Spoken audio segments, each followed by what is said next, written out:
Oh, hello, yes. Well, that weekend disappeared, didn't it? Yes, in a flurry of, well, nastiness and coldness and blowiness and, well, disappointed cats. But I did have to say to him that, well, a new dawn is about to rise. In a few weeks, we'll see that things are very, very much better. In the meantime, of course, we just have to put up with a lot of, well, nastiness, don't we? Yes, and there was certainly lots of it at the weekend. One did have to smile, as one does, at the gorgeous and pouting Zoe Strimple. Gorgeous though she is, and I mean that entirely. She is absolutely gorgeous. It's just what's going on the inside that's a bit strange. Yes, who put this up, which really intrigued me. Boomers, it's time to hand over your dosh and kill millennial socialism. Yes, what a good idea.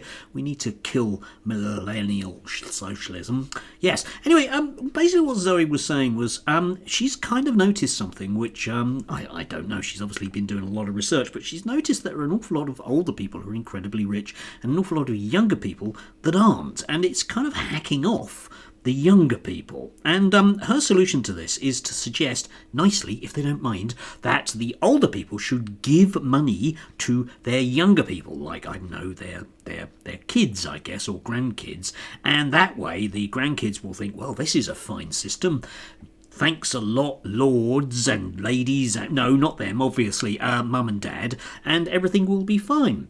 But I think what Zoe has actually missed with this, amongst a lot of other things, naturally, is that there is a simple way of getting around this, and it's called taxation. I mean, she does in the article in the Telegraph actually mention taxation, but simply put, I can't understand anybody that believes that effectively going up and asking rich people nicely if they'll give us something from some crumbs from the table is particularly going to work. Yeah, I mean, you can, for example, think to yourself, well, I think this town would really benefit, from that, from a new bridge across that, awful, no doubt, zombie-infested gorge. And what we really need to do is to build one. We don't have any money. And maybe if we sort of drop hints to the local billionaire that we'll get lucky and it'll get built.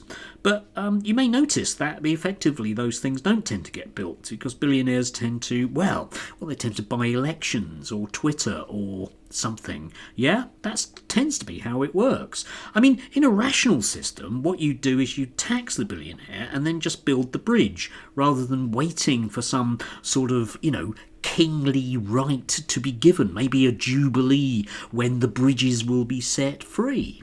Yes, anyway, talking of wildly undemocratic systems, we have to inevitably come to Isabel Oakeshott, who has received an awful lot of flack, oddly enough, probably not quite enough for her comments about Dubai. So yes, we are going to go there and talk about the UAE. So let's have a look at the Telegraph article and how I became a Labour school fee exile in Dubai. Now, that's what we as technical people call a lie. And oddly enough, in the actual article itself, link down below, you can read this for yourself, but in the actual article below, she says this, okay? So, sick of Labour's private school tax raid, Isabel Oakeshott decided to swap the rolling hills of the Cotswolds for the desert of the UAE. Instantaneously, my kind of class war hackles are up with the notion of the Cotswolds there, because yeah, you see, nobody would say, oh, I live in the Cotswolds, unless they're doing it for very, very particular reasons. I happen to live in Cambridge at the moment. It will change, but I happen to live in Cambridge at the moment. But I don't say it in that particular way like I live in certain bits of Cambridge, because I don't. I live in other bits of Cambridge. So, I tend to just sort of say that I live, well, granted in Cambridge, but, whatever. I don't live in the Cotswolds, which brings up all sorts of imageries which I'm sure you're aware of. But it's worthwhile diving into this, okay, in terms of what her basic argument is and what the actuality of the case will be. So let's read, okay. After countless other frustrations with broken Britain, All right, this pernicious new tax is the last straw, yes, the Labour Party putting VAT on school fees. Facing an annual post-tax bill of around £150,000 for 3 children, it was time to find another way. If a great British education could be had for a fraction of the price, day fees for Dubai offshoots of top UK schools for around 2/3 those in UK equivalent, in a place without striking train drivers, aggressive pro-Hamas marches and endless rain, why not seek it out? Even better, in the United Arab Emirates, a Muslim country, there'd be no toxic gender ideology, claptrap, or critical race theory in classrooms. In this part of the world, girls are girls, boys are boys, and anything in between is just not a thing. Hooray! Yeah, it sounds really idyllic. Not really the Cotswolds, but there we go. But you see, the problem I have with that, of course, is the figure of 150,000. Now, if realistically, okay, and I'm going to be really generous here, okay, to suggest that her bill for her school has gone up 20%, which it won't have done, schools, sorry, for 3 kids, schools, plural, has gone up 20%, then if you do the maths, she would have been, for this last tax year before the bill came in, forking out £40,000 per year per child. Right, I'll just leave that one to sink in. And yet, oddly enough, a minor tax change by the Labour Party is simply the straw that broke the camel's back, yeah? She couldn't possibly downgrade the schools. That would be awful. Imagine that, okay? Yeah, imagine having to go to a school that wasn't, well, Cotswoldy enough, eh? Yeah, I'm sorry, Isabel, but anybody that can afford, to fork out £40,000 a year for 3 kids, even married to Richard Tice, is going some, and I'm sure you could have somehow scrimped and saved to have made that up. That wasn't the reason, was it? Just wasn't the reason. And the rest of it, well, we are forever being told, of course, about how awful Muslim countries are. And the last time I looked, because, yeah, I have looked, because I do that, don't I? Yeah. The UAE was a Muslim country, okay? Yes, a Muslim country with Sharia law. And yes, they don't have striking train drivers, but that's because, it's not a democracy. We'll come on to that, of course. Autocratic states don't tend to have strikes because if they do, they tend to have dead strikers. But, of course, Isabel doesn't really mind that because, they've got nice schools. That's your important thing, isn't it? No. Right. You might well say, oh, well, it's up to her where she lives. Yeah, of course it is. It's up to her where she lives. Although I will point out that whenever you see her broadcasting in from Dubai, it needs to be pointed out that of course, she will be working from home. Another thing that she rails against, yeah? No doubt within Sharia law. But let's think about the actual scores that, the UAE get, which is incredibly low. Right, in terms of human rights and democracy and everything else. It's not a democracy, it's an autocratic state ruled by a small number of families.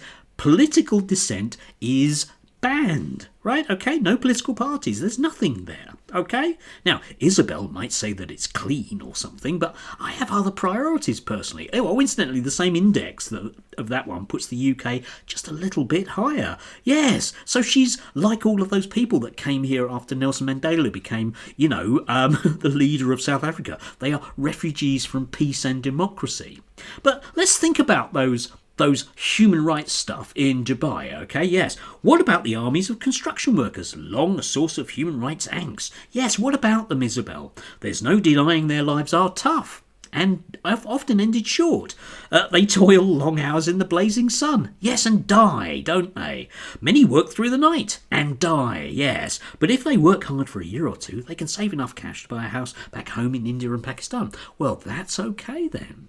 I guess it's okay if people, go as migrants and go and work in another country, saving up their dosh and then sending it home. I'm sure Isabel wouldn't have any problems with that about, people in this country. Would she? No, she wouldn't, definitely. And certainly I'm hoping that nobody asks her awkward questions about that. But of course there I'm being a fool, aren't I? Because nobody will. Julia Hartley-Brewer won't ask her where she's phoning in from, will she? Yes. Anyway, let's move on, lest I sound smug. I don't know. Does she? Hard to say. Miss Cotswolds herself. It's not all plain sailing. Oh no, the cost of relocation is eye-watering. Oh right, so maybe it wasn't about school fees then. maybe it wasn't about school fees. Easily negotiating short-term savings on school fees. Bingo! There you go. It's not about school fees. That's just a headline to have a go at the Labour Party. Kel, eh? Property is not cheap and annual rents are expected to be paid up front in one lump sum. Oh no. So in other words, you have to be rich. Yes, you do. You have to be rich. You have to be a rich person. You either have to go out there to work, in which case you might get a visa, or you can, if to get a green visa, you need to be sponsored. And I'm willing to bet that somebody has sponsored Richard Tice and the other half to do that. I wonder who? Somebody rich with connections out there. Undoubtedly, eh? Yes, there are plenty of other frustrations, mostly traffic related. Heart bleeding time. Red lights can stay red for up to 15 minutes. Dear God! And roads are constantly clogged. Oh no! I bet they don't have potholes though. Hey, the authorities know this and are working on it. Yeah, with migrant labour. New highways and bridges can shoot up in months. Oh well, thank God for that, eh? Yes. But anyway, isn't it great to live in an autocratic state next to the whims of rich people, which means if they can't be bothered to fix the traffic lights, it won't happen. Still, never mind, you can always go somewhere else, Isabel, can't you? Astounding. And of course, nobody on GB News or Talk TV or in the Telegraph will ask any awkward questions about what the hell she's doing out there. And the answer is, it'll be a tax dodge of some description or other. And the next time Isabel gets out of a car and walks gingerly through the back streets of Leeds like in Hales, like she did during the riots, and actually manages to talk to somebody, right, okay, I will once again reserve the right to point out that these people are part of a group of elite, very, very nasty people that will tell you various things about what the rich can and can't afford, yeah? Because after all, those dreadful fees on school bills means that Isabel has had to go and lie all the way from the Middle East. Dreadful. 15 minutes. How my heart bleeds for the wealthy globalists that they are. Anyway, she's on the side of ordinary working people, just like the Reform Party, eh? You can't make this stuff up, can you? That's why they want to make it illegal, and it's coming quite soon. It really is. I'm wondering about the trial of Luigi, whether or not that's actually going to get there. I think somebody might decide that it's better if he's not around, or indeed if it's in any way, shape or form actually going to be televised, because that will be eye-watering in terms of what's going to come out in that one. Still, you know how bad it is to feel bad towards very rich people, especially ones that proselytise to you about how great the system is. But I notice from a very, very, very long way away, and I don't think that's very patriotic. Still, that's just me being a wokist. Look at me surrounded by Union Jacks. Yeah, living not in the Cotswolds, and soon to go to a scruffy Yorkshire town, probably closer to you than you imagine. Anyway, do enjoy, have a gorgeous Monday, I'm sure you will. Do stay warm, do stay dry, do stay the kind of cat that you want to be. Oh yeah.